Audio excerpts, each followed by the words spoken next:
So good morning, everyone. Thank you for joining. Love to see that there's some new faces here, so welcome. But also want to say hello and good morning to everyone who has been with us over the last two sessions. Hopefully, and it sounds like you have, but hopefully the information has been not only helpful, but you've enjoyed sitting with us for an hour and a half, sometimes 2 hours, which we really appreciate to start your morning off. And again, for those of you who are new, the point of this is to be able to go as deep as possible into every single topic that we cover in each session. And so from the first one where we really just took a high level view of algorithms, which is the fundamental basis of social media platforms. Then last session, we went a little bit further in talking about hashtags, which really build on the algorithms themselves. And so for this session, what we wanted to do is, now that you kind of have an understanding of just how the platforms work, as well as some organic ways to be able to amplify your reach, in this session, we wanted to make sure that we were able to actually help you with your content posting itself.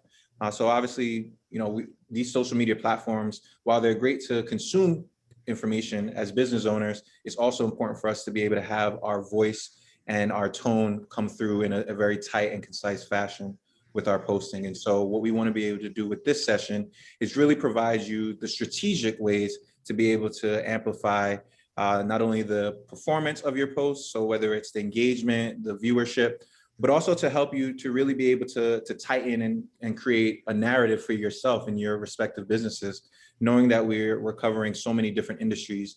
So you'll be able to, at the end of this, hopefully be able to understand how you can craft not only your copy and your imagery and the videos that you post, to be able to almost create a theme for your business that everyone will be able to understand and know to look to you for with each post. And so with that said, I'm going to hop into the presentation.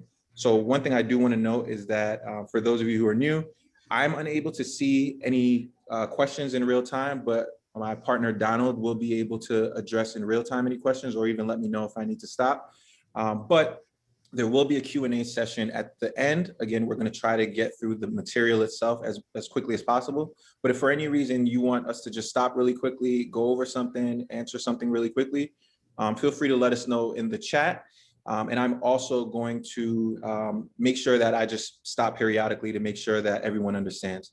So we want to be able to make sure that we keep the engagement high. So don't feel shy about, just saying something in the chat. If you have a question, or if you really just love what you're seeing, we love to hear that as well. So with that said, let me hop into this presentation.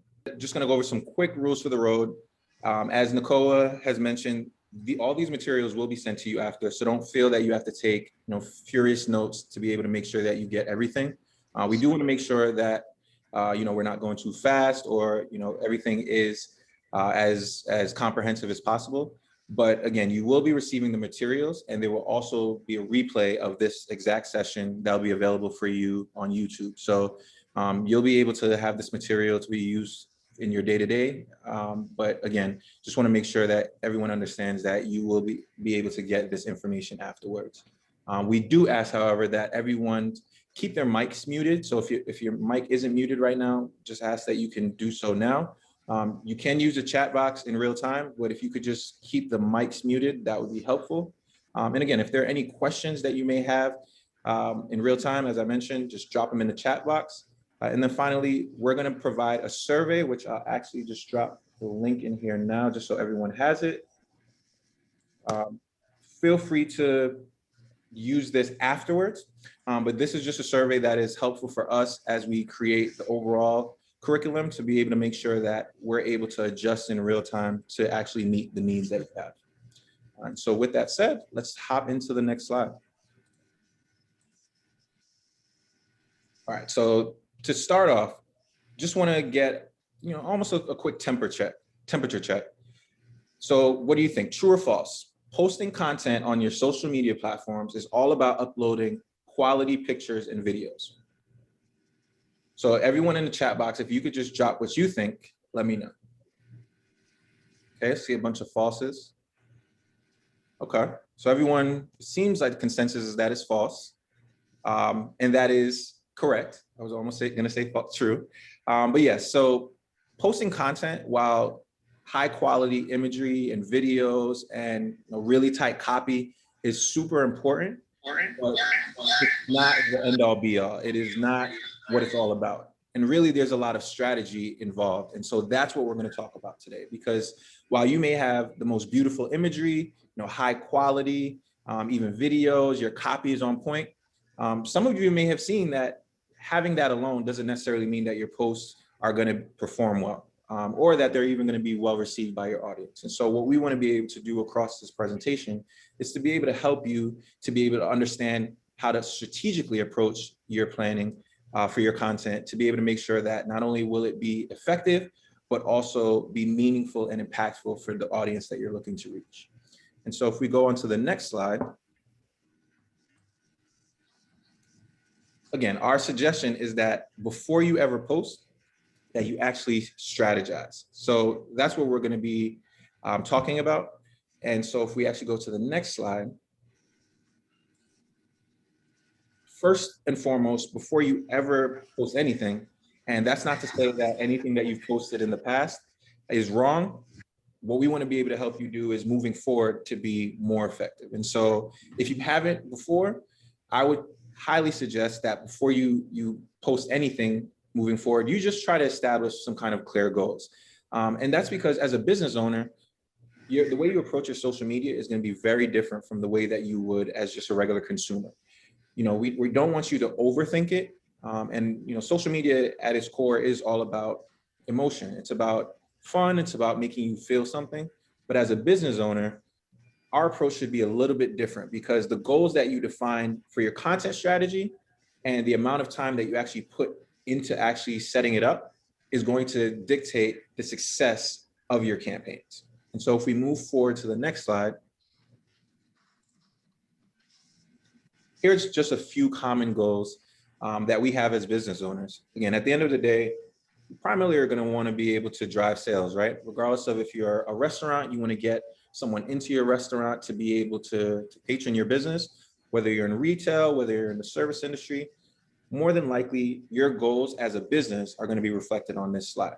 And so just because these are your business goals doesn't necessarily mean that it's not going to translate over to your social media usage, because at the end of the day, every single interaction point, whether it's your website, whether it's your emails, and especially your social media, these are all points of interaction that you'll have with either your current customers or potential customers. And so you want to be able to make sure that everything that you're saying on social media is going to be able to ladder up to one or maybe even multiple of these goals. And so moving forward,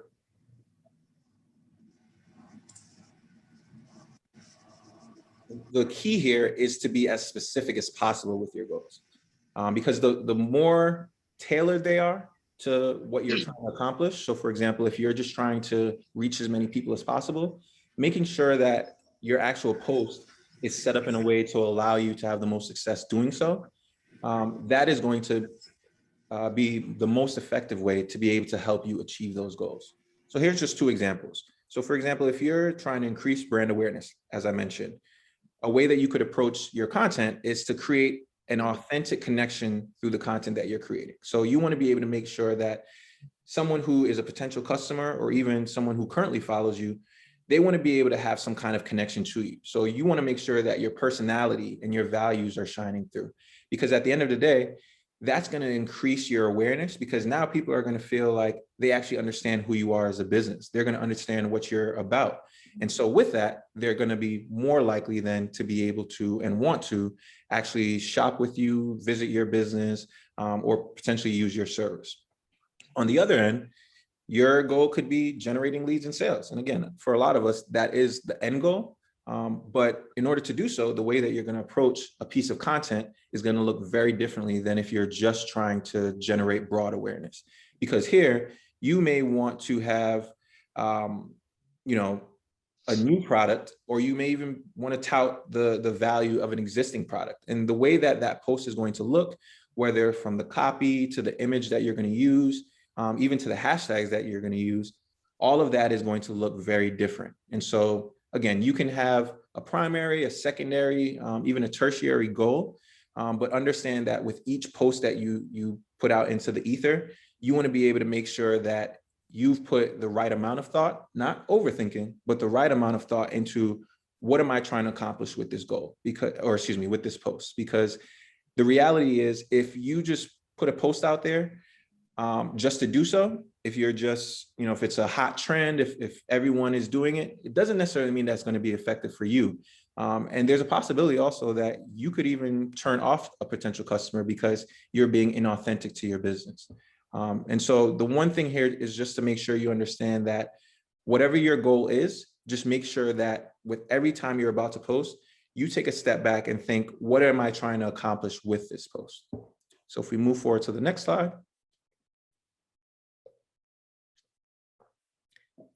So the most important thing before you ever go to post, regardless of what platform you're posting on, is to think about your audience. Think about who you're actually talking to, because one of the tried and true mantras of marketing is you can't be talking to everyone at the same time. You want to be able to make sure that you're talking to someone specifically. And so depending on the business that you're in, the industry that you're in, your target audience is going to look a lot different. We're in the service space, we're in the consulting space. And so our target audience is going to look very different, even though there may be some attributes that are similar to someone who is a restaurant. And so if you don't know who your audience is, then you can't actually give them what they want. And at the end of the day, your audience isn't coming on social media solely to engage with you. But where you can break through the clutter is to be able to provide them some type of value that they can see in your business and in your product. And so by being really tried and true and understanding who you're talking to is as important in what you're saying to them. Let's move on to the next slide. All right, so with that said, here's just a few things that we should keep in mind when you're trying to understand your audience. So a few things, most importantly, is what do they care about? Again, it is at the end of the day, all about your audience. While yes, you want it to have some kind of value to you, by providing a service to them and understanding more about what your core audience cares about, what do they actually engage with, what interests them, what moves them, what are some things based off of what you've seen in your research, whether it was you putting together your business or just having your business, what is it that you've seen about people who have actually patroned your business?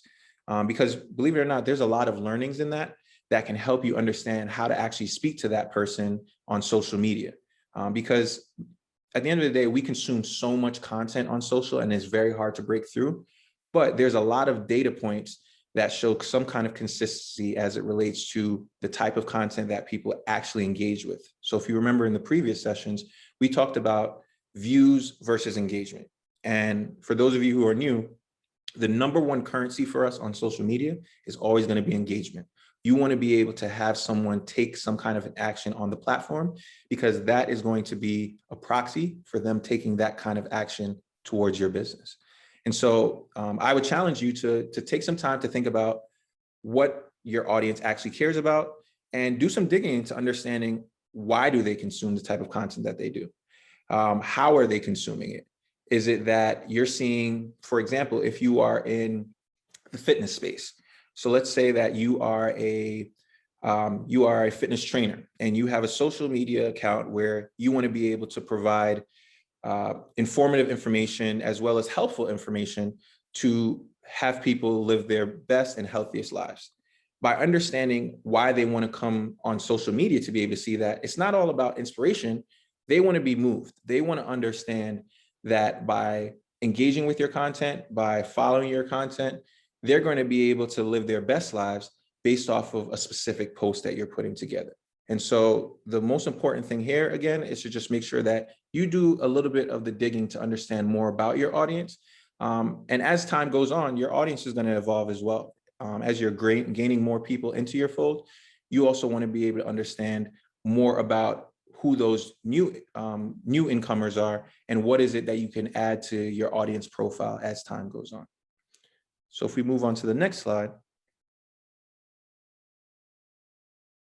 A key tip here is for all that information on that last slide as it relates to understanding your audience, a lot of this information is readily available to us within the actual platforms themselves.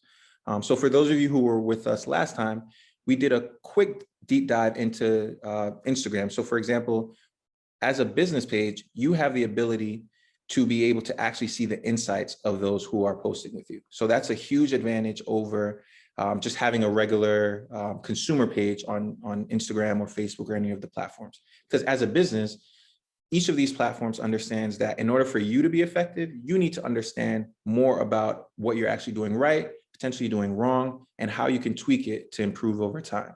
And so this screenshot that you're seeing here is actually within the Instagram platform itself. So I would encourage you all, while I'm talking, if you go into your Instagram, for example, on your account, there should be on your main page a button that says Insights. So if you go to Insights, that will give you your page insights. With each level of insights, so for example, at the page level, it's going to show you who follows you. It's going to show you where they come from in terms of a geographic location. It's also going to give you a gender split. It's going to show you how many times people have come to your page. This is all insightful information because it will allow you to create content that speaks to any over-indexing that you're seeing. So for example, in this screenshot, this is just an example, a large amount of the people that are coming to this page, it looks like, are from London. So that gives you an opportunity to be able to refine your approach a little bit more, where you could potentially have a post that speaks specifically to an audience in London to be able to understand and build some kind of parity with them. Let them know that you see them, you understand that they are coming to your page from whether another place or somewhere hyper local that is going to express that you want them to understand that you understand who they are and you have some kind of understanding of what they're looking into. And so again, I would encourage you to use the insights that are available to you within the platforms. Again, these are free to be able to help you refine your strategy, because then that's going to help you really tighten who your target audience is. So for Maria G, your question is, where do you see insights? So the most important thing is your Instagram account would already have to be a business page. And so when you go to, so for example, I'll go to our account. When you go to your account, I don't know if you could see this here, there is a section that says Insights. So that's where you want to go. You may not see this, however, if your page is not a business profile. And so I would encourage you for your business to be able to switch that over. It's pretty easy. Once you switch it over, that section for Insights is going to be available to you. All right, so hopefully everyone understands that and we can move forward. But if you guys have any other questions, just let me know in real time. All right, let's go to the next slide, Donnie. All right, so while yes, you want to make sure that you're, at the end of the day, competing with your competitors and you're able to stand out amongst them, there's a lot that you can learn from what they're doing. And this is not to say that you want to copy them. This is not saying that, you even want to be, too ingrained with their content, but you want to be able to understand that if you are, I'll keep with the example of a fitness trainer, there's so many Instagram fitness trainers. There's so many different fitness outlets out there. And so there's going to be some who are being amazingly successful on the platform. They have so many followers, they get so much engagement. And so there's a lot that you can learn about the types of content that they share that you can potentially replicate in your approach. And again, there's a lot of nuances that you will want to be able to make sure that can be tailored to you, but there's a lot of information as well that you can take away from them, such as, what are they sharing? How often are they posting? Are there certain times of days that they're posting? How do they actually engage with their audiences? And then also going back to the last session, what are the hashtags that they're using? This is all homework for us because this is going to help us really fine tune our approach by understanding how can we differentiate ourselves from our competitors, but also what are some of the things that our competitors are doing right or potentially even doing wrong that we can be able to make sure that we can apply to our approach. So moving forward to the next slide. So once you have a firm understanding of who your audience is, you also have some semblance of an understanding of who your competitors are and what they're doing. Then it's all about figuring out your approach, figuring out what makes you unique. Because at the end of the day, each of our businesses are unicorns in their own respects. There's something that we can provide that though a competitor may be able to do something similar, we need to be able to understand how can we break through by showing our uniqueness. And so take the time to actually ask yourself, what is it that someone is getting from my business that they won't be able to get from someone else? It doesn't always have to necessarily be a product or a service, but there's something that's innately unique to you as a business that would make them select you over someone else. So for example, Nike and Adidas have forever been competitors. They've been rivals. And on the surface, there's not that much difference in their product offering. They all are in the fitness space. They all are in the fashion space, but there's a certain feeling that you get from a certain brand by the way they position themselves that helps you understand that they are different from an Adidas if you're a Nike, or a Nike if you're an Adidas. So with that said, another very important thing for you before you ever post your content is understand what is it that is unique to you, because that is going to help you understand how do you actually speak about your business on social media. So if we go to the next slide. So now that you understand what your uniqueness is, it's going to be all about now establishing your brand voice. And so the number one thing as a brand is consistency. That is the number one thing. So if you have to write that down, keep that in mind. Whatever you are saying, whatever you are doing, whatever way that you are engaging with your audience, make sure that it has some level of consistency, because at the end of the day, that is going to keep someone coming back. Once they understand what your brand voice is, if your brand is very vibrant, be consistently vibrant, because the minute that you stray from that, that's when you may actually lose people because they're not getting what they expect from you.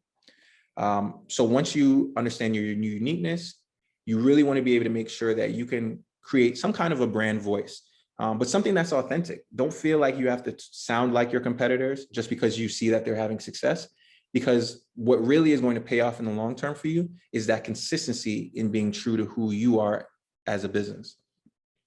So if you move forward to the next slide, take a second now to then think about, why should they actually care? Keep in mind, we all have short attention spans, and on social media, those attention spans are even shorter. You really want to be able to make sure that you can break through by actually thinking in the shoes of the actual end consumer. What is it that they should care about? What goals is it that they actually have that you can actually potentially solve for them?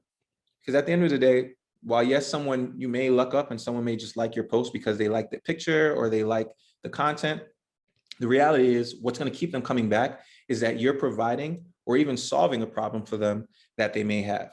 And so I would encourage you, with any piece of content that you're posting, almost do an audit for yourself of thinking, why should anyone care about this? Am I just posting this just because I haven't posted in a few days? Because the reality is, while yes, it is important to maintain consistency with your posting patterns, it's almost more important to make sure that you're not just posting random content that no one actually is going to care about just so you can get a few likes. Because once you start getting into a habit of doing that, you actually have a higher likelihood of potentially losing your audience because they feel a certain sense of inauthenticity. So if we move forward to the next slide, here's an example of just how you can tell your story. Because now that you have an understanding of what your brand voice is, who you're speaking to, you want to be able to make sure that your brand voice can come through in your actual post. So as you see here, this is an example of a candle company. There's a certain tone, right? There's a certain emotion that this post has, because not only is it from a place where it is conversational. So this post says, meet peppermint bark. That's a conversation that they're trying to have with you. They're telling you a little bit about the inspiration behind this product. They're also telling you what makes it personal to them. So if I'm looking at this post, I now understand that Bear Candle Company created this specific product because it was inspired by their grandmother. Some of us may have amazing memories of our grandparents. And so that alone is going to make you want to click it. But it also may potentially lead you to wanting to buy this product. And so even though this post is one part about inspiration, keep in mind that this could potentially lead to an actual sale just based off of adding a little bit more personality and a little bit more of a brand voice to that post. So not necessarily saying that you have to approach each of your posts in the way that Bear Candle Company has here, but this is just an example of a way that you can actually drive higher engagement and drive a lot more actual connection to your audience by putting a little bit more personality in it. And then also another important thing to note is that the last line, that call to action. What are your favorite holiday recipes that your grandparents or parents made every year? As you can see, not only have they up top given you a little bit more information about the why, they're actually asking us as their end consumer or as their social media follower to engage with them. So remember, if you go back to the last session, we were talking about, we want to create as many opportunities for our potential customers, our followers, to engage back with us, because not only is that good for us and potentially going to increase our likelihood of generating a sale, but it also is going to be good business for us on social media, because we know, based on the last sessions, that the more engagement that we're able to drive, the higher we're going to rise in the algorithm, which gives us more opportunities to be able to be successful on the platforms. So I would encourage you, as much as possible with each of your posts, invite your audience to actually engage with you in the comments, even if it's tag a friend who would love this, whether it's let us know what your favorite product is in our product set. Let us know of a time that, or what does this make you feel? Again, you want to be able to create as many opportunities as possible for them to engage back with you. And this is also a great opportunity, for you then to engage back with them. Create as much conversations as you can in your post to be able to almost create an environment where it feels like a safe space for you to tell your story, but for your potential customer to also tell your story as well. So moving on to the next section. So with all that said, again, I would say one of the most important things is to, as I said before, post with a purpose. You want to be able to make sure that you're not just getting in a habit of just posting just to post. You want to be able to make sure that someone understands what they're getting by engaging with your content, but then also why you're worth actually listening to in the first place. Be able to prove your value as a business with every post in a way that it will feel not only authentic, but in a way that makes someone feel some kind of connection to your business as you move forward. Next slide, please. All right, so here, in terms of the actual application. So as we move forward in the next slides, a lot of the previous slides were really just about framing your mindset and understanding how to actually approach creating content. As we move forward in these slides, now it's going to get a lot more tactical for you. So one thing that I want to be able to introduce to you all, some of you may have heard this, some of you may have not, is the 80-20 rule. So the 80-20 rule goes like this: 80% of your posts should either inform your audience, educate them, or entertain them. At the end of the day, as people, we want to be entertained, right? But there's also some level of education or information that we're expecting from a business, depending on their industry. And so you want to be able to make sure that the majority of your content is actually fitting into this bucket. Because if you do that right, you're going to increase the likelihood that someone is actually going to want to actually patronize your brand, because they feel that there's some kind of reciprocal value that they're getting by engaging with you. So with that 80% comes a 20% where you're actually peppering in posts that directly are promoting your brand. So think of it like this. If every time we posted, we're always saying, come check us out, like our post, buy our product, it's going to feel very transactional and there's not an actual relationship that's being formed. But if the majority of time you're actually providing valuable information for your audience, or something that's even entertaining, your audience is going to be more likely to, on those instances where you're actually promoting your brand or asking them to take some kind of action that is going to benefit you, they're going to be more likely to do so because they feel as if you're invested in them, and so they want to invest back in you. So tactically, I would ask you to always consider the 80-20 rule when you're about to post. Do an audit of your previous posts. If your previous posts in the past have been highly transactional, I would encourage you then to try to balance it out a little bit more with more posts that are informative or educational, to be able to strike some kind of a balance on your feed. Because then that 20% of the time when you do ask them, you're going to increase your likelihood, especially if you have a direct call to action saying, visit our site because it is going to help us in this way. So if we move forward to the next slide. Something that we covered pretty briefly in the last conversation was about the types of content. So we all have seen Reels. Reels has been something that is increasingly more popular these days. And for those of you who are new to the session, we covered really quickly that Reels is essentially a competitive product for Instagram of TikTok. And so within Instagram itself, since that's where the majority of our business is going to come from, we want to be able to make sure that we're diversifying our approach on the platform as well. Because when Instagram and Facebook just came out, everything was in the feed, and the feed is where the majority of the interactions came from. But as we're seeing now, there's so many brands that are killing it on the stories. People are killing it with Reels. And for us, that just creates more opportunities for us to create engagement. Because for each business, there is going to be a way that we can realize how we can adjust on each end of the scale, whether it's a story here and there, and then a feed post, or it's primarily feed posts and then a few stories. There's a few key differences to each in the ways that your audience is going to interact with them. And that's also going to be helpful in you understanding what are some of the ways that you can mix up your approach to be able to reach different people within your audience set. Because the reality is a lot of the way I actually interact with Instagram these days is actually primarily on stories. And that's not to say that I am the only person doing this, but just keep in mind that Instagram feed, which is the regular post that you post, when you go on your Instagram page and you hit post, it is going to go on your feed, and that is going to live on your page.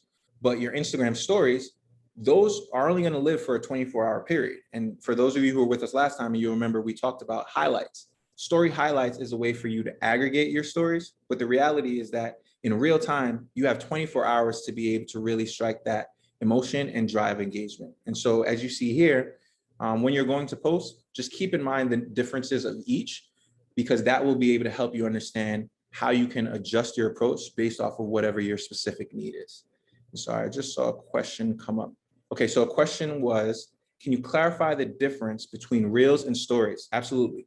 So stories, and I'll actually pull up one for you so you can see. So I will pull up our good friends Jam and Rico. So if you go to your page, so this is my feed, right, for T10 Collective. At the top, all of these little circles that you see are actually stories. So when you click on them, these are going to be quick pieces of content that you can scroll through. And as you can see, an ad pops up in between. But as you as you go through each of them, this is something that each brand is putting up for that 24-hour period to give you a little bit more of a sneak peek almost into the brand. However, a reel is something that's not only new, but it's a lot more engaging. So think of a reel. Reels right now are very popular because there's a lot of dances associated with them. Because again, this is coming from TikTok, which has been very good about, especially during the pandemic, being able to get people moving, getting them to take some type of action, whether it's a dance, whether it's a song. Reels are something that are actually a lot shorter than stories. And so you can actually post a reel to your story, and you can actually post a reel to your feed. But the reason that you actually use a reel is going to be very different, and it's going to have a different type of feel than a feed post or a story post would. So I hope that answers the question. But just keep in mind that Reels is something that we can kind of classify as newer media.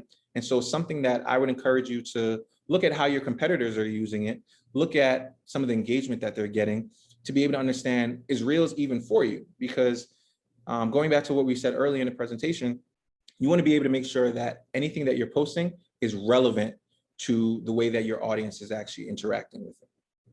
So I hope that answers the question. But again, during the Q&A session, we'll be able to go into it a lot more deeply. Yeah. And then, Matthew, I think there's two questions here that might be related. One question came from Ronnie, and it was, is it helpful to collect past stories to reintroduce a campaign or an idea or interest? And then, can you make reels and highlights move? Can you make reels and highlights move? Can you make reels and stories move to highlights? Can we make reels and stories? Say that last part again. Be collected as a highlight. So your stories. Oh, I meant, can you take your past stories and make them into reels, or move them to highlights, or what would be better?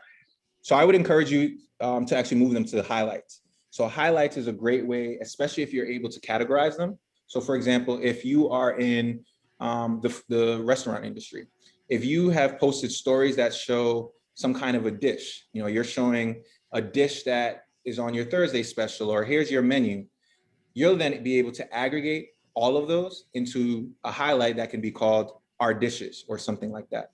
Whereas with a reel, that's more so for real-time engagement. That's just to be able to get someone to say like, check out the happy hour that's going on right here at our restaurant right now.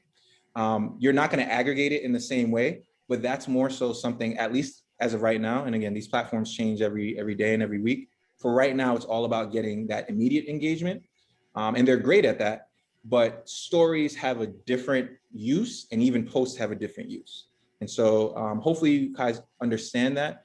But I can go into that a little bit more. So another question is, where do you find reels? Are reels permanent, and do they only last for 24 hours? So reels are going to be, so if you actually go to your explore page, let me know if you can see this. Okay, so reels are going to be, you'll be able to identify a reel with this little, I don't know if you can see it. It's like that little play button at the bottom. And so a reel is going to, it's going to look a little bit different. And you may even see people post reels as posts. You can post them in your stories, you could post them in your feed. It's really just a type of content, but depending on where you post it is actually going to determine the length that it has. So if you post, for example, a reel as a traditional post, something that's going to be in your feed, it's going to actually live on your page. Whereas if you posted it in a story, it's only going to live there for 24 hours because that's how stories work. Hopefully that answers the question. But in terms of how you actually create a reel, so if you go to the top, that little plus sign that you see right next to the heart, so it's going to give you the opportunity to select different types of content. So as you can see at the side, there's a bunch of them. So you can actually see at the bottom, you'll see your story, you'll see post, and you'll see reels. So reels are going to be there, but just keep in mind, reels are only going to live for 30 seconds at max. And the whole point of them is that they're meant to be short. So if you don't have something that you feel is going to be engaging, or something that your audience may want to see in 15 to 30 seconds, I would encourage you to not try it yet. I would encourage you to still be in that exploration phase, that discovery phase of being able to figure out when the actual time comes for you to use it, what's the right way for you to do it for your business. Does that make sense? All right, perfect. All right, so moving along, because I know we're going to run on time. Now we're going to go into a lot more of the tactics associated with the actual copy. So the words that you're actually posting with any post, how to be really strategic about that. And then also later on, we're going to help you identify some key ways that you can select some of the best images and videos. And so with that, I will pass it on to Donald. Thank you, Matthew. And yes, as Matthew mentioned, kind of in the initial part of this conversation, we've been focusing more on the overall strategy and the general guide as to how to approach it. And as we kind of try to do in our previous sessions, as well as this one, is provide you with more tactical strategies and examples that you can directly apply today or tomorrow to your social media strategy. So that's kind of what we're going to be focusing on the next set of slides. I'm just looking at the time. So what I will do is try to spend a good amount of time on each slide, but move in an efficient way so that we can allow for a Q&A at the end. So as you have been doing, keep including your questions in the chat. We'll monitor it and respond as efficiently and quickly as we can, but then keep in mind we do have a portion where we will have some Q&A at the end. Okay, so let's get into social media copywriting and also tips on how we can write the best captions. So what we'll be really focusing on here is how to craft the best captions in your social media posts. So to start things off, I think before we even get into the actual tactics and the writing style, it's first important to really take a step and think about length. So what we've done here is really try to break down the recommended length by platform. This doesn't mean that this is an end-all be-all or a specific rule, but a general guide based on information that we've been able to see and through our own experiences with our clients. So the right social media post can result in the best engagement. So for Facebook, it's been recommended that you use roughly 40 to 50 characters. The reason being that what's been found is that when you use 40 or less, you actually have an 86% more likelihood of engagement.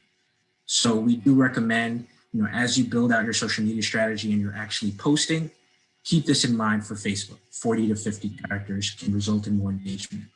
Now, when looking at Instagram, character length can be a little longer, 125 characters.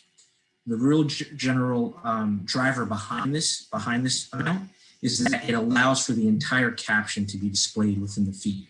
So as you're scrolling and going through your feed, and as your audience is looking at your feed, it's important to try to capture your message and make it visible so that they can read everything about your post and the message that you're trying to convey. So by keeping your length within 125 characters, you're ensuring that within the process of the scroll, that consumer, that audience, that customer can see everything that you're trying to communicate. So for Instagram, 125 characters. For Twitter, a little shorter, 71 to 100 characters. The reason being here is that it's been found that that specific range, actually with Twitter staying within that 71 to 100 character range, studies have shown that it results in about 17% more engagement or retweets. So kind of tying this back in some of our prior presentations where we talked about algorithms, where we talked about engagement and strategy, this all kind of ties in because the shorter the length will allow the algorithm to pick it up more effectively, which can help you result in more exposure and more engagement, more reach, and show up more beneficially in that algorithm. So another thing to keep in mind. And then lastly, LinkedIn. We all know LinkedIn is a more professional platform, but similarly, it does have character limits. So if you want to stay within a range, we recommend to stay within 140 characters. And then that way, similar to Instagram, it will make sure that the full length of your post is visible within the scroll of the feed. So if you're looking to create a compelling caption and making sure it's all visible to your audience without having to actually click on the post, keeping it under 140 allows you to do that. So that's a little bit about length, but let's now get into some specific tactics and recommendations. So now getting to that more specifically, I think the first thing to really understand, this kind of ties back into the grammar we were learning in school, is using and understanding the difference between active and passive voice. What's been found mostly on social media is that the active voice helps produce and result in more engaging copy. So audiences, particularly of what's been found, prefer the active voice. So it gives you the opportunity to communicate a message more effectively. So you're actively using your voice to identify an action and then who's performing that action. So what I've kind of displayed here on the left-hand side is kind of some basic differences between the two with some examples. So again, active voice, where the subject actually performs and describes the verb. So an example would be, I will drive the car, where versus a passive voice where the car will be driven by me. So kind of to wrap this up, we generally recommend to use the active voice when you post because it has been proven to result in more engagement and it's more receptive to the audience as they read. Okay. Another recommendation, put your audience first. Matthew talked about kind of the 80-20 rule, how much you should be kind of engaging, entertaining versus how much you should be self-promoting. But another tactic that really ties into this is really putting your audience first. You want to develop a community online, you want to develop a strong following and brand loyalty. And a way in doing that is making sure that the customer comes first, your audience comes first. You know, it's a telltale sign that your customer is always the most important. Well, this social media is no different. We do encourage you to make sure that your audience is really put first. So as you're creating your post, as you're thinking about your strategy, you should think how you should write your caption in a way that invokes that. So here's an example by a brand called Threadless, where you can kind of see through their description how they're putting their customer first. So here, this is just an example that you can refer to as you build out that approach. Our next recommendation here is to write copy that people would want to share. You know, a big part of algorithms, as we talked about in prior sessions, a big part of your strategy and how you can better get better engagement and reach with your post is how often people are engaging with it, retweeting it, sharing it, reposting it, and all of these different activities. But the basis of that is really the content and the caption which you write. So writing captions that people find valuable, that help them express their beliefs or express themselves, and captions that help connect with others are great ways to higher your chances of the people that follow you and your audience sharing your actual post. So what we've done here is created or provided an example from the United Nations, where they were speaking specifically to the 2016 Olympic Games in Rio, and they talked about some of the stellar performances of women. And if you're someone who is an advocate of gender equality, you would see this post and it would evoke an emotion and express a belief that you share. So your likelihood of actually reposting this, sharing this with your followers in your community is more highly likely. As a result, it improves your algorithm positioning and also your engagement, that all kind of flows into it and feeding over each other. So to wrap this up, I think a big recommendation for us is sharing content that you feel your audience would find valuable. Okay. Another tactic is if you are creating messages that have or a link or a destination to another page, make sure that the messages and posts match and speak to each other. So what we've included here is an example by Esquire magazine, and they're speaking specifically to the hit show on Netflix, Stranger Things. So the post on the left-hand side shows, what will happen in season 2. And here's a few theories. And, we talked about in posting strategy the importance of using hyperlinks, so they're not extended links, but short and concise. And here with this, they've done exactly that. They've included here a nice, short, concise link. But then when you click that link, it takes you to the destination on the right-hand side, where it's a very seamless transition and both kind of are connected. So it goes from what will happen in season 2, and then you can see here, there's the actual article where it says what will happen in season 2, here are some theories. So both posts are seamless, they're connected, they're designed very similar, and there's seamless flow from one to the other. So if you are thinking of doing a post that includes a link to another destination, make sure that you consider how they connect to each other, how they visually appear, and how best you can pair and match them. Just another example. Okay, next, make sure that if you are including content where the image or the post itself does have copy or have text, try to connect the caption to that text within the image itself. So here we've included an example by Gary Vanderchuck, who's a serial entrepreneur and social media influencer. And he does a great job on his social in all capacities. But here's just a great example of an image that he was posting that actually has copy within it. But what he's done very cleverly and creatively is he's used a caption that kind of connects to that message. So it's another creative way, as you're writing captions, as you're writing posts, to build more creative connections between your messaging that hopefully amplifies what you're trying to communicate to your audience. So here's just another example that you can refer to as you're planning out your posts and designing them today, tomorrow, or next week. Okay. Another recommendation is also to be very clear and concise, right? We talked about, the people skim, they scroll through social media. It's a very interactive, but also very fleeting. So it's important that you find tactics that what we coin as thumb stoppers, things that we make sure that an audience is more likely to stop and look at.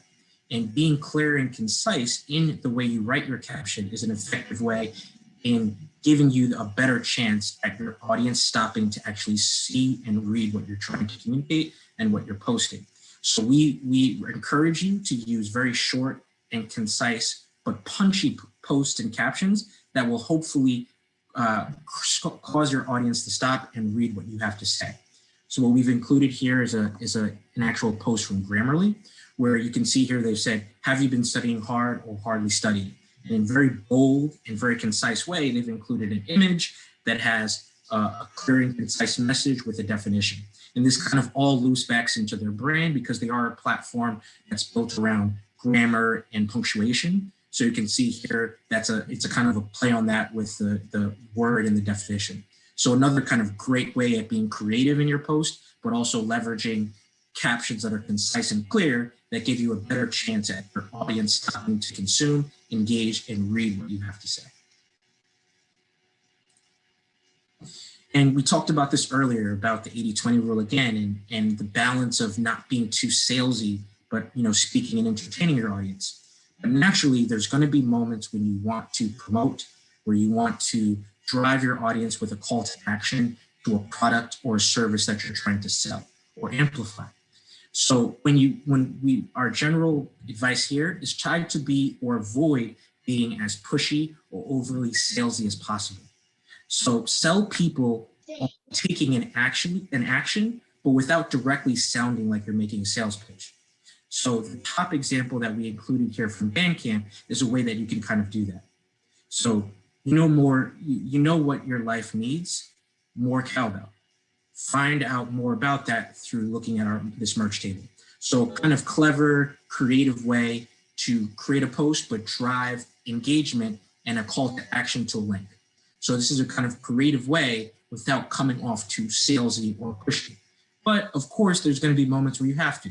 You have a sale that you're trying to promote. You have a discount or promotion that you're trying to send out to your audience. So if you need to, our recommendation here is to make sure that you highlight the benefits to your customers primarily. So don't take the time to talk about yourself, but talk about how that sale or that promotion benefits the customers. So here we've included another example from the brand Threadless, where they're promoting a specific sale that they're having. So they speak specifically to the benefit to the customer. You take 25% off your snapback and your dad hats. Very clear, very concise, very direct to the point, and not salesy or pushy, but really highlighting what is the benefit to you, the customer.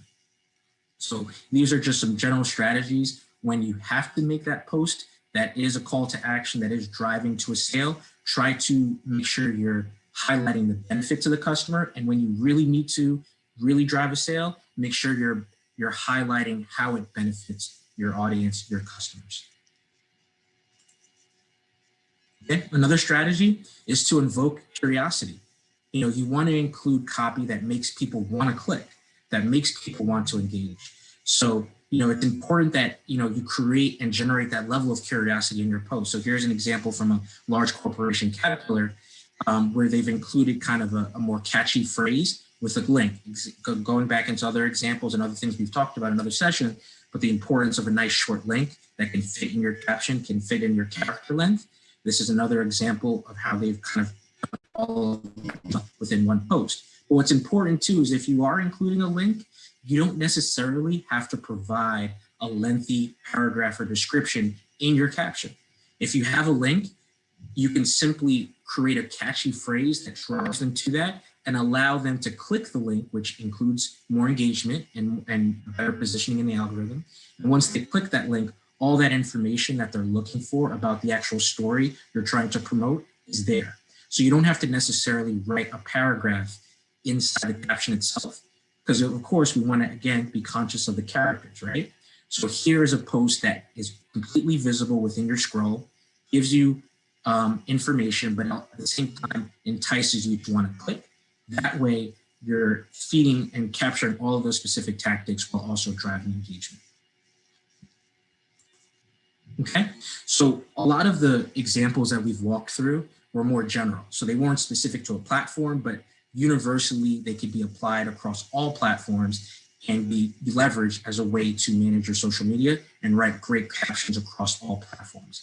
But what we did want to leave you with a few specific tips by platform. Some of these are topics that we've touched on previously, but we wanted to make sure that we gave you this information by platform as well, because it is important. Each platform is unique. It has its own methodologies, its own best practices. So here's just a quick slide that kind of breaks it down very simply.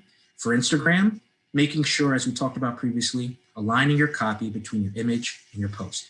So if you do have a post that includes content, that includes a caption, making sure that there's a connection between the caption of your post and the image and the text that's on your image. So we've included here an example below. Also, we had a whole session on hashtags. Leverage hashtags as best as you can. For Facebook, Keep posts short. Avoid promotional calls to action because the algorithm for Facebook actually will flag and push you down in the ranking of the algorithm when you become too salesy. So try to avoid too much promotional calls to action. So speak more to the entertainment and the education side of it and less on the call to action. And then write shareable article headlines. So make your article headlines very enticing, very engaging. And then that way you can include a link that can drive that engagement that actually helps you in the algorithm. So those are a few tactics for Facebook. For Twitter, do more than just resharing headlines. I know it's very easy in Twitter to kind of continue to repost, reshare, retweet, but do more than that. Try to actually, Twitter's a great platform for announcements, for telling a story, for telling your point of view. So if Twitter is the right platform for you, if you are a brand that has something to say, where you have announcements, where you have to keep people up to date with what's going on, like, a news site as example, incorporate hashtags directly in your tweet copy. That way, within Twitter, hashtag was the birthplace. So it's a great way to use that engagement and improve your visibility and engagement, but also try adding URLs in the middle of your tweet as well. So we've included here an example below that does all of those kind of things. Hashtags and links all built within a nice, concise 71 to 100 character post. Lastly, LinkedIn. Here, very simple. It's a professional site. You want to make sure you're being clear, you're being concise, you're staying under that 150 character limit, and you're being professional. It's a more professional leaning platform. You're dealing with 9-to-5 folks that are looking for information about either jobs, learning more about companies, learning more about brands. So stay professional. Your post should stay under that 140 character limit, but at the same time, speak more to the brand. So it's less of the entertainment, the playfulness, the videos, the showing of your personality, and more about the brand and what it's doing. So those are just a few examples of tactics for writing specific to each platform. So I'm going to continue. Question about what you just went over. Farmiati asks, on Twitter, why is it important to put the URL in the middle of tweet copy? So within tweet copy, because Twitter is more of an information and exchange, and based on the algorithm and the way it functions, Twitter, a lot of it is around your caption. There's a lot of weight and concentration put on where your caption is, because that's a lot of what the algorithm will pick up. So the more information, engagement, actions, ads, links that are captured within your caption, staying under the character limit, will give you a better chance at being more positioned better in the actual algorithm. And when you're positioned better in the algorithm, you're able to reach more people, and it gives you a better chance at being higher on someone's feed. So add that back in. The importance of really including it all in your caption is that within Twitter's algorithm, that's a driving force for more engagement. Hopefully that helps. Okay. So now we've talked about the overall strategy. We've talked about specific tactics when it comes to copywriting and writing captions. And now we'll talk about the strategies of selecting the right imagery for your post and making sure that the imagery that you do select results in the most engagement and makes you stand out. Hey, let's sit over here. Thank you, right here. Yeah. So first recommendation here is to use images that say something. Selecting photos not by random, but photos that specifically have a point of view that is recognizable and relatable to your brand is a great way of putting yourself in a better position to have engagement, to have your audience actually stop, read what you have to say. So we've included here an example by The Wing, which is a co-working space specifically tailored for women business owners. And they've included here an image that kind of speaks to their overall branding ethos with a very compelling caption as well. So again, a great example of how the imagery and the image that you've selected correlates and is relatable to your brand and what you're trying to say. And specifically here, they're referencing a Supreme Court case. So you can see here the actual woman who was part of that case. So all ties in and is another way of evoking your brand voice, your brand identity through the imagery that you select. So being thoughtful is very important, and making sure that the imagery that you do select speaks and is connected to your brand, what you're trying to say, and that way you develop that consistency that you're looking for. Okay. Also, another great tactic, not necessarily that has to be applied all the time, but select photos in motion. It's been found that photos that involve some level of motion or movement are more likely to be engaged with. So, a great way of breaking up the monotony of your text and of your posts and the pictures that you select is to try to mix in photos with some movement. So we've included here an example from the brand Allbirds, which is a footwear brand. Here they've included some motion and specifically, they're spotlighting and focusing on the product, which is their shoes. So another clever and creative way to select an image that has some motion in it that can drive more activity.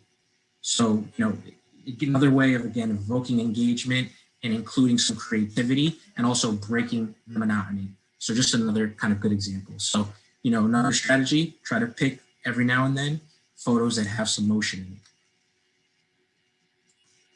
Next, it's very popular use on social media, but to show inspirational quotes. It's one thing to create a post that just has the quote on it, but if you can find imagery that actually is of a quote that you feel is inspirational, that ties into the message that you want to evoke to your audience, this is a great way of doing that, and it's also a great way of offering some food for thought.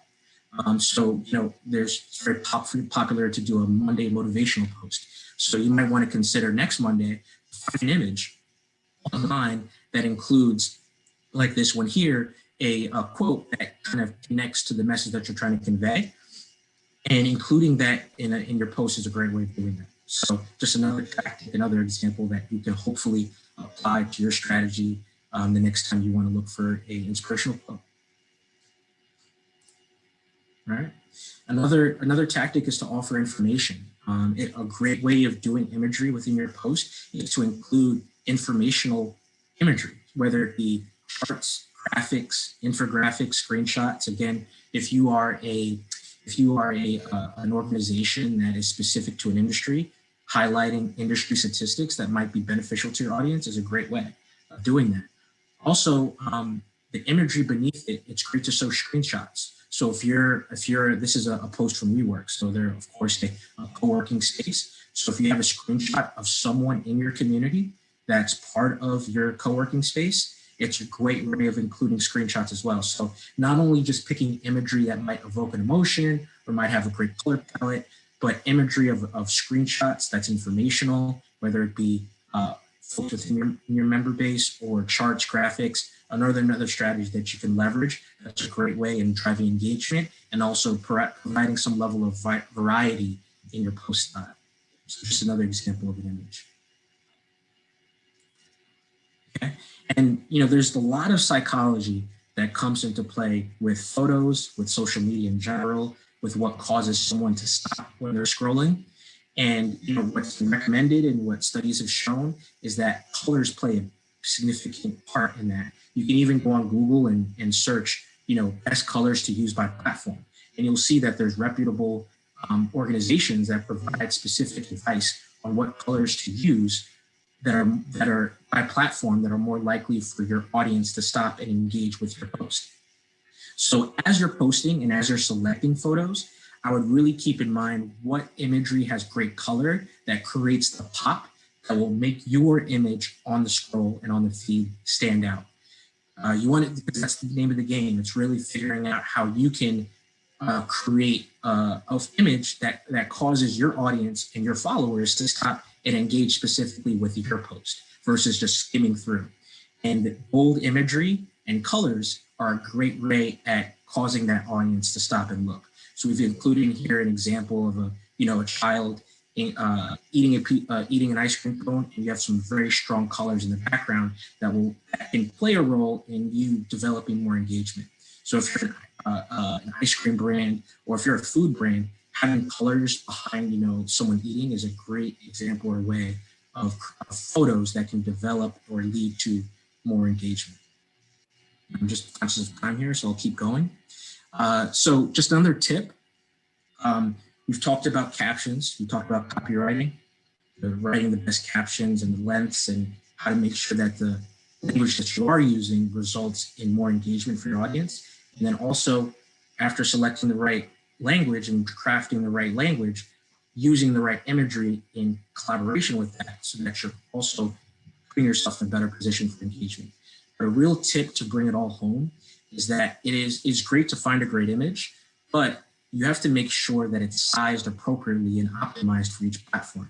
There's a lot of guidance online, and feel free to contact us offline, and we can provide more information and insight for you that can help you educate you on this. But for each platform, there are recommended sizes of your photo that are more optimized so the visual representation of your photo is most beneficial. So if you're someone that's not comfortable with like a traditional photo editing software or more advanced software like Photoshop, there are plenty of free and user-friendly and easy-to-use resizing tools that you can use to make sure that the photos you are selecting are presented and are most visually appealing on the platform you choose to post on. So we've included here an example. It's called Place It by Invado, if I'm pronouncing that right. But it's a free website that you can Google right now and go to. And it's a tool, so as you're posting, and if you want to make sure that the photo that you are using is visually appealing and it comes out the best, highest quality that can be, using a website like that gives you the tools and the ability to resize your photo to the correct kind of resolution so that it is presented best on your post. So this is just a quick tip that we want to make sure our audience and you all have, so that we're giving you the tools and the information necessary to make the best and most compelling posts that hopefully results to more engagement, more followers, more business, and more exposure. Okay. So we didn't want to leave you without giving you a few just quick content ideas. I know we've given you kind of a lot of specific tactics around caption writing, posting, and all that. But we do also want to give you some specific content ideas that you can even apply today or tomorrow. So we've had a couple here that are some of our favorites that we hopefully that you will find beneficial and might spark an idea that you can go and leverage right away. Two of these very quickly. And also keeping an eye on the time. So post user-generated content. It's a very popular thing to post content that is actually generated by your users, by your followers, by your community online. So we've included here an example by the brand Warby Parker, which is an eyewear company. And what they've done here is they've used a post by an actual customer. So they've used a follower, an actual customer of the brand, and posted them. So it's a great way of showing love and spotlighting your community that makes your sales and makes your business thrive. So kind of giving them that acknowledgement is a great way of creating more content within your feed, but at the same time, it's a great way to expand your audience, because the more relationships that you can build with your customers, the more likely that customer turns into an actual advocate. They turn into almost a brand ambassador. So, I know myself, brands that engage with me, that follow me, that might, engage with me or post something of myself with my family, more likely to, speak more highly or more or more positively about that brand, because they've taken the time to engage with me and speak my needs. So another kind of great idea to maybe apply is user-generated content. Sharing company news is a great way too. So we've included here an example by an organization or brand, Honeypot, on Twitter. But sharing information and news, whether it's press, whether it's general updates about your brand, that's another great specific social media content idea that you can embed into your strategy in your feed. It gives you an opportunity to show and flex the reputability of your brand, right? How reliable it is, how some of your successes. It's a great way at kind of building that level of trust and belief in your brand. And hopefully it's a way of galvanizing the community online as well. So sharing company news, another great tactic that hopefully you'll find beneficial and you can use. It's been a big topic of conversation over the course of today, Instagram Reels, but it's growing in popularity. I find myself engaging with it a lot personally, scrolling through it because, especially if you're we have some folks that are in the restaurant business or the food business. It's a great way at displaying kind of your uniqueness to the culinary arts or your specific personality for your brand. So Reels are a great way at getting creative, stepping outside the box a little bit, but showing another kind of creative side to your brand or your personality. And at the same time, it's a great way of driving engagement. So we do recommend that you go out and try it, experiment with it, but at the same time, take the time to really craft the right idea and the right creative strategy to your reels. So do your homework, look at brands that are doing it well, kind of think about how your brand and your brand voice and your creativity and your spunk kind of ties into that, and then come up with a cool concept and try it out. It's a really great way to build an audience. Post community spotlights. So, if you're a community-based type of brand or organization, your community is your power, it's your foundation. So if you're able to spotlight folks, entities within your community, another great way to build more brand affinity and more brand affinity or more brand loyalty. So showing and spotlighting your community is a great way, and another content idea we hope that you can apply to your business or your brand. And here we've included an example, I believe we showed this earlier, but an example of viewership and how they spotlighted someone within their community as a way to kind of provide more variety in their feed, but at the same time, build more brand loyalty, right? If your business is built on your community, show them some love and spotlight them, because they are the bedrock of your business. Okay.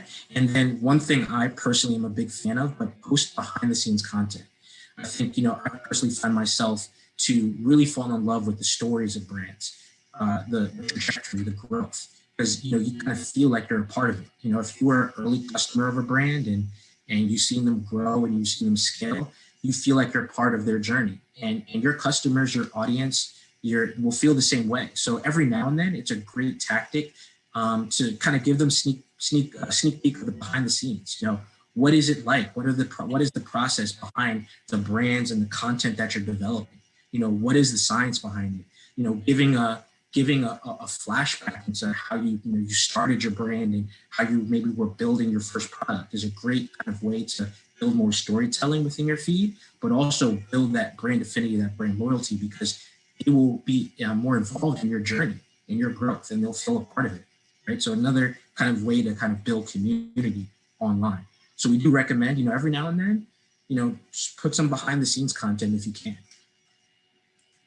And with that said, I think that kind of wraps up a lot of the tactics. I know we covered a lot here, but we did want to, with the little time we have left, we did want to open up the floor for some questions and answers. I saw the chat ringing off, so I'm sure there's been a lot of activity going on. But, if there are any questions that you'd like to, answer or to speak to, here's a great opportunity to share. So with that said, I'll stop talking and I'll open up the floor to everybody on the call.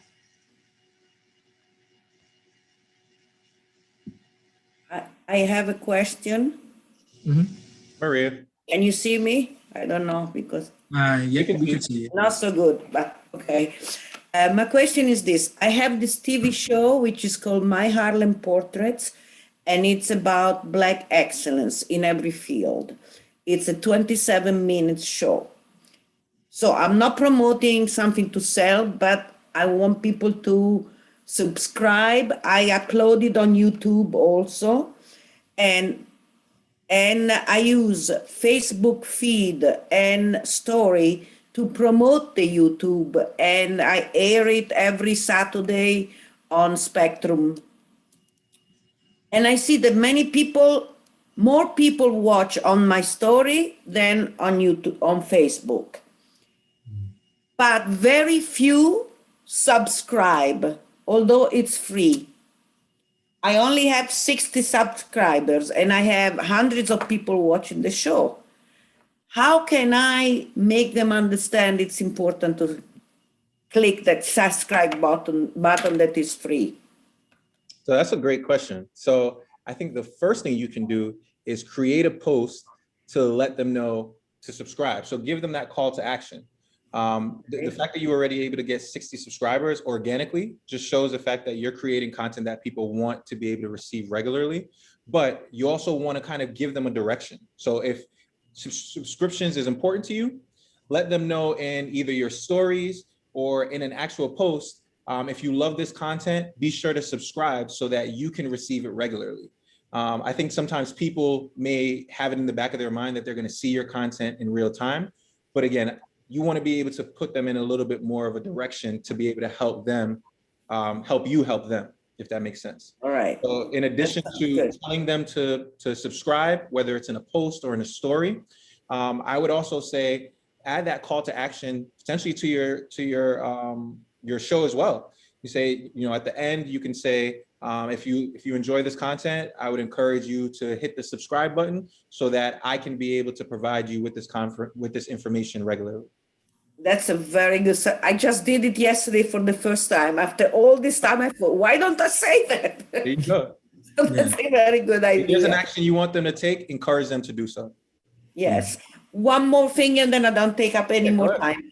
Which other platform is good? Because for the moment, I'm using this. Instagram is not good for me, right? Because it's too short. Not necessarily. I mean, how long are your segments? 27 minutes. Are you using YouTube? Yes. So you're using YouTube and you're using Facebook and Instagram.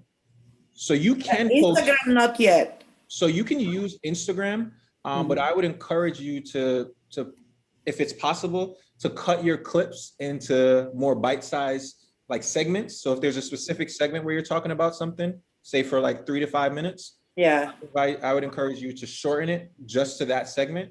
And then you can post that to Instagram and say, here's a short segment from the larger episode. You can check us out on YouTube. So again, give them a call to action and say, go here to be able to see more, but use Instagram as a way to almost tease out your content, even if it's shorter. The shorter, the better, because if you can focus it on a section of your content that's really engaging, you're going to have someone get interested where like, oh, I want to hear more. And so they'll be able to go to see the longer form on your YouTube or your Facebook. And can I put a link to the YouTube thing? Yeah, I would say if you're going to put the link to the YouTube, put it in your bio. So you know how you can put a website link in your bio? So I would say tell people. No, but I'll find out. Yes, just because within the actual post, you're not able to click.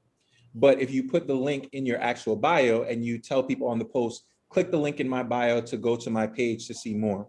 Okay, fantastic. Thank you so much. And thank you to the other listeners. No problem. Okay, I have a comment. Go for Can you it. hear me? Daryl T. Hey, Daryl, how here. you I doing? am Harlem. I just want to let you guys know that I do presentations for small businesses. I provide the information, but you guys are explicitly clear and very informative. And I just wanted to let you guys know that you guys are really excellent. Thank you, Daryl. Thank you. Really appreciate that. Thank you. Thank you. Any other? Totally agree. Totally agree. Thank you very much. We really appreciate that. Actually, shameless plug. If you guys can also, if you love this presentation, I know I dropped it in the chat at the beginning, but I'm going to drop the link to the survey as well. Again, any feedback is welcome, even if there's something that you guys are going too fast, or if there's something that you would like to see for any future presentations that we can incorporate, please let us know in the survey, because that'll be the best way for us to be able to incorporate it. So I'll drop that link in here. But again, if there are any questions at all right now, we're happy to address them right now. Yeah. Question. I just wanted to know, I know that you indicated if you wanted more information, that there's a way to link offline. So I was trying to figure out how can I go about that, because moving forward, I would definitely like to link offline to get, more information and, just being more comfortable as far as, posting on my page for my business. I mean, I think I've kind of I have the reels down pack. I think I do for myself. I think I do a good job of posting my cooking videos and my contents through reel. But I do really believe that I want to kind of go live, because again, I think that is the best way to get engagement with my audience. But I just want to get more comfortable with that and just, showing my personality and all that in those videos. Very cool. Yeah, what we can do is in this presentation, in the summary section, we've included our contact information, but we'll also include our email. Feel free to give us a quick note, and we'll connect offline, and we can talk further about how we can be supportive to your brand. Okay, thank you. Also, do y'all offer or like any type of, because I'm assuming that may like any type of mentorship or anything of that regard?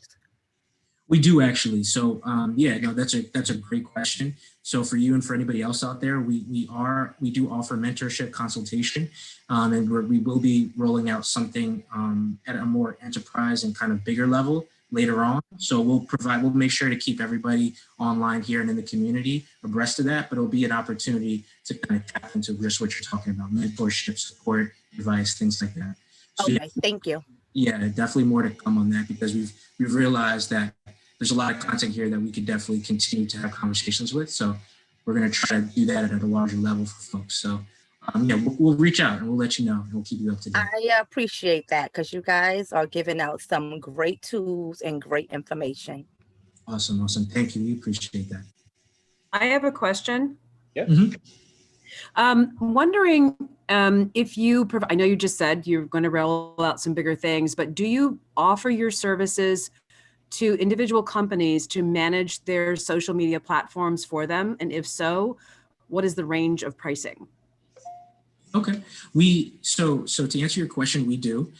We specialize in, I guess, what community management, so social management of a page. But in addition to that, which we'll actually touch on in later sessions, we do also specialize in social media advertising. So your page strategy, how much money would you put behind an advertising campaign on social media? So we can provide you. We have a few sheets that kind of detail that and break it down. And so we can connect offline where we can give you all that information. And then in addition to that, kind of speaking to what I just mentioned earlier, we are rolling out something more broadly that will kind of incorporate that as well. So we'll keep you up to abreast with that as well. So all that to say, connect with us offline and we can kind of talk through all of that and work something out and partner. Does that help your question or answer your question? It did, and thank you. Okay, excellent. Thank you. Yeah, we look forward to connecting soon. I have a question that takes us back a little bit to session 2. You mentioned that there are 2 ways we could put the hashtags, either after several periods in the caption itself or as a first comment. But you also mentioned that if you go in and put your hashtags after having posted, there's something about not being ideal. So the second option of putting it in the comments doesn't make sense to me, given that. Does that make sense? I see what you're saying. Yeah, so I think it all comes around character length in your post. And so, there's certain character lengths that are recommended windows for each platform, because it gives you the ability to kind of see your whole caption within the scroll of the feed. So that's kind of one of the driving forces. Now, we do recommend trying to incorporate Twitter in your caption, but for like Instagram or Facebook, we do recommend kind of a concise, kind of more a mixture of broader reaching and more specific kind of bespoke captions that are included in there. But because the algorithm, specifically like Instagram and Facebook, works in a fashion where the quicker the engagement and the more that's captured up front puts you in a better position in your algorithm, you're naturally, if it's included within the post from a first post, you have a better opportunity to get that initial engagement and reach off your hashtag than whatever delay you would create by putting it in your caption. So though the difference isn't wide, gotcha, in those seconds, minutes play a little bit of a role in that algorithm. Well, could you put it in the post so the first goes out with the hashtags? Yes, exactly. Cut it out, because visually I agree with you. It looks better without the hashtag, the post. But if I post it with the hashtags, so it goes out and then I cut and paste and put it in the first comment, I will get both. Yeah, you will get both. It will be a little duplicative, but I think there isn't the performance difference visually. Putting it in the first comment can be better, especially if you want to focus on what you're trying to say, right? But that even those seconds play a little bit of role in the algorithm. So that's just something to keep in mind. So, but if you are, my suggestion would be, if you're creating a caption that's very specific, call to action, and you want to focus just on that, put the hashtags in the first comment, but understand that the trade-off is that that even if it's a few seconds, that plays a little bit of a role in the algorithm. But if an initial engagement. Yeah. If I remove the hashtags after I've already posted, that's not going to be a problem. I have to look into that actually. I'm not sure. That hasn't a strategy that we've necessarily applied or recommended to a client. I don't think it's actually going to affect the post. The only thing that it may affect is it may not pop up in terms of being a new post, if that makes sense. So if you edit it, you'll be able to see what it looks like now, but it's not going to pop up in someone's feed as if it's a new post now that it's been edited. Got you. But at least when it went out, it was a new post. It had the hashtags in. Yep. And so if I cut it, I edit it afterwards and put it in the comments just for visual sake, I still got, I mean, because the hashtags are still there. Yeah, the hashtags are still there. I think if it allows you to edit it, all it's going to be able to do is just make it more visually appealing, but it's not going to increase the effectiveness of it, if that makes sense. Okay, but I did get the effectiveness. The initial effectiveness, yes. Thank you. Thank you very much. No problem. Ronnie, I saw that your hand was raised. Do you still have a question? I actually just was excited about you guys. I just love what you guys are doing. I wish that I could come to like everyone. I have been sharing it with all my friends that are all over social media and wondering why they can't get, you know, the engagement. I'm not big on numbers. I just love this type of stuff. I nerd out about it a lot. And I'm just so excited and elated to see two Black men doing it. You guys just, you have no idea. I'm so excited. But I did want to tell you guys that in the presentation on the hashtag one, I actually tried a lot of the stuff that you guys suggested. And I know I wanted to actually speak to Joanne. Joanne, I hope I'm not pronouncing your name wrong. With what you were talking about with the hashtags, it's true what Matthew is saying. I was trying to come up with different categories of the hashtags, you know, trying to see what would work. And I did the stars and I put them at the bottom. And then when I edited it, I added more hashtags. So if there's anything that you may see a difference in, is if you add something, like add another hashtag in the comments. Let's say if you want to cut it out and put it in the first comment and you add flowers are green, that may show up as something new, but not your post as something new. I hope I'm not confusing the subject matter more, but I actually saw when I edited it to see if I can add different hashtags, I saw more engagement, meaning more likes, and I actually saw more follows, but it wasn't showing up as new. It was just showing up in the hashtag. So when I clicked to the hashtag, I would see it. If I posted it right away and I hit resend, I would see it depending on what the hashtag was. But I just wanted to tell you guys that I followed the things that you were talking about in that presentation and I saw immediate results. And I just want to applaud you. Thank you. And I'm going to continue to be like this because I think you guys are awesome. Thank you very much. Appreciate that, Ronnie. Thank you so much. And also, I know you mentioned that sometimes you're not able to get it in real time. Again, if you ever want to go back for the replay, it's on our YouTube channel. It'll also be on Harlem Park to Park's YouTube channel. This information, these are free gems. So like, yeah, I just saw and I just subscribed and I loved your response when you said forever. Yeah, we can access it forever. As long as you need it. As long as YouTube doesn't take it down for whatever reason, it'll always be there for you. I'd just like to, hello again, Darryl T. Downing. I'd like to make one more comment. Yeah. While you guys were speaking, I took the survey. That was the easiest, most painless survey I've ever taken. So you guys are on point again. Thank you. That's good. Thank you, brother. Thank you. Surveys are tough, so I appreciate that. All right. Thank you, Jesse. We appreciate it. We're glad you enjoyed it. Any other questions while we still have some time?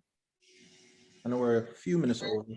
I hope I'm saying your name right. Do you have a question? Your hand is raised.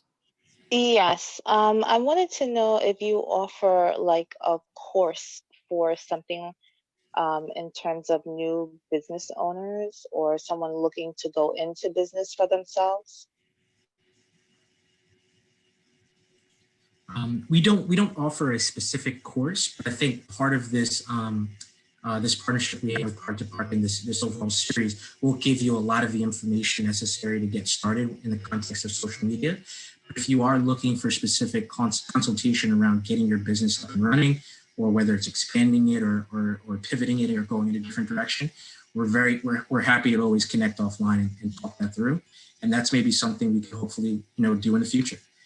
So, we dropped our contact information in the chat, but we'll also have it in the presentation as well that will be sent out today or tomorrow. So, feel free again to reach out to us, and we can, if you have any questions about getting started with your business or consultations that you're looking for, we're happy to provide it. Okay, thank you so much. Of course. And nice to meet you as well. Great. Are there any more questions? I know we're coming up on 2 hours. Thank you so much for staying with us. But I think we have time for one more question, and then we're going to close out. Are we good? No? Okay.